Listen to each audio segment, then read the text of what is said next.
of the things that happened when all this was going on was right after the Marriage Act was passed, I believe it was, that some of the Baptists got a little excited. They went up to this place we're going this is called Hillsborough, and they shot up the courthouse, put a bunch of bullets in it, just about killed somebody, and Tryon didn't like that too much. But it's kind of, I don't know if it's poetic justice or what it is, but this is not far from theirs where they hung these people. And like I said, at least 4 of them are Baptists. I've got a suspicion 5, but 4 that we know for sure because we find them on membership rolls and things of that nature. Now, the other thing is, which is really, there's such a connection.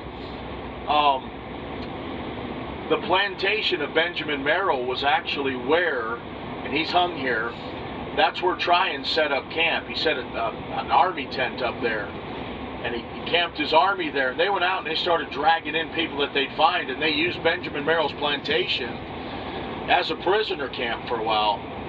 So he went from these, went to Sandy Creek, and then went to Hillsborough. He went to Jersey Settlement. He went to all these separate Baptist churches, and Jersey Settlement wasn't a separate Baptist church. Some of you haven't heard the story of that. That's kind of funny, and it probably raised some questions. But one of the stories of that is, John Gano was pastor there, and when Jubal Stearns was having his big meeting, American Camp Meeting was born, by the way, there on the grounds of Sandy Creek. It wasn't started by the Methodists, the Second Great Awakening in Kentucky. That was for all the separate Baptists to come back and preach. But John Gano came one time, and John Gano was a particular Baptist and was decidedly Calvinistic. And a lot of the men there gave him the cold shoulder and everything. And then Jubal had him preach. Now, I'm just a reporter, okay? So he had him preach, and after he had him preach, it was stated that some of the men felt like they could never preach again after hearing him preach so eloquently. But they said the separates were known for their ardor, and the particulars were known for their order. I don't lean Calvinist. I'm not a Calvinist, but I will say there's definitely a balance in there.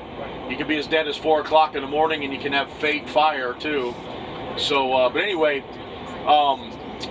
that was the church at, this is where Benjamin Merrill was. So he camped there, brought in at least 40 prisoners he brought in, and then they got sentenced, different sentences.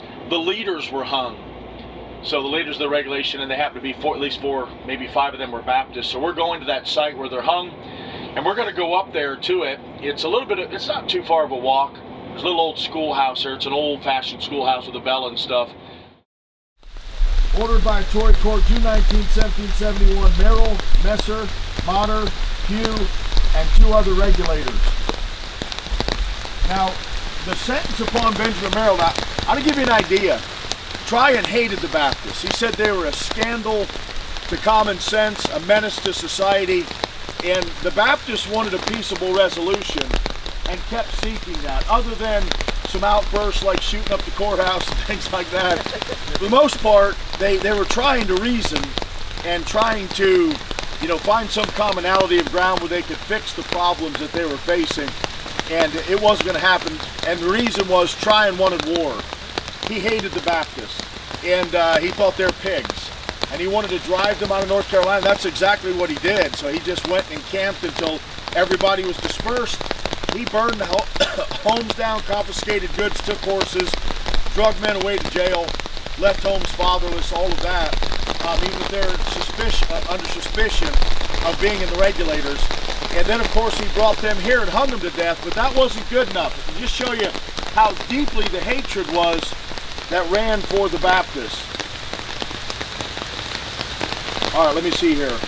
Upon his arrest, Chief Justice Howard pronounced the following sentence. This is on Benjamin Merrill, who was a deacon in the Jersey Settlement Baptist Church where John Gano was.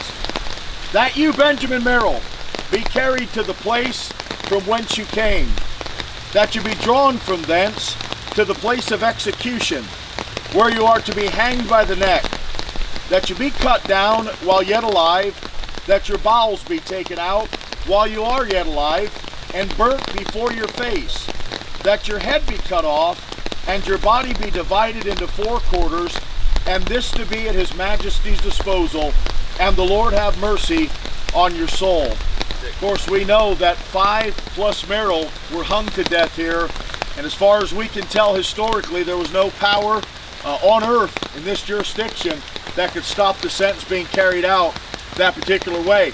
Now, one of the sad stories is of his wife, and there's a book that they sell in the Jersey Settlement Church, and that's called Saints and Sinners. It's a book about the history of the Jersey Settlement Church through the eyes of Baptists and what the regulation movement looked like. And I was looking for that book and couldn't find it before I came. But not only did they encamp and basically make a prisoner of war camp out of his plantation, but imagine the wives having to see this and having to go through that. And then their churches are dismantled. It's illegal. If we find you, we could hang you as well, was the charge against to the Baptists, okay? That's why a lot of them left this area. So some of the churches just completely ceased to exist for years.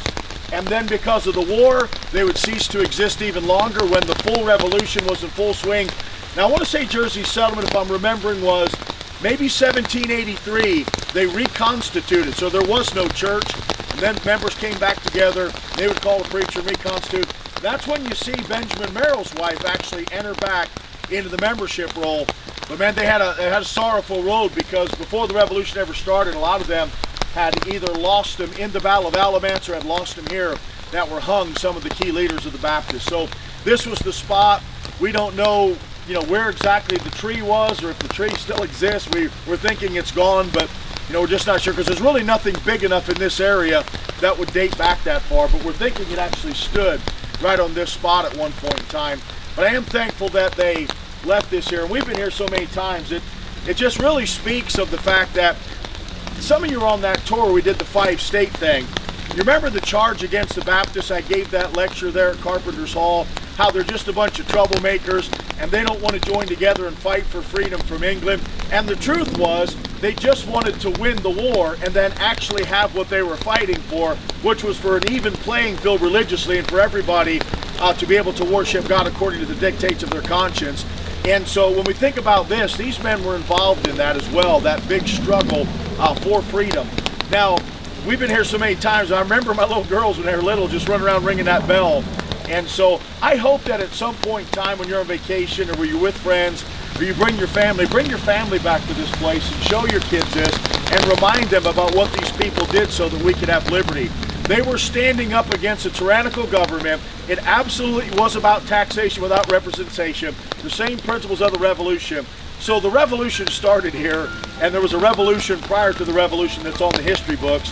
And a lot of historians don't know it, they won't acknowledge it. But thankfully, even down there we just were at Alamance, they acknowledge it on that signage that this is the beginning of the revolution. But so I just submit for your consideration, this is where the Baptists were hung, at least 4, if not 5 of them.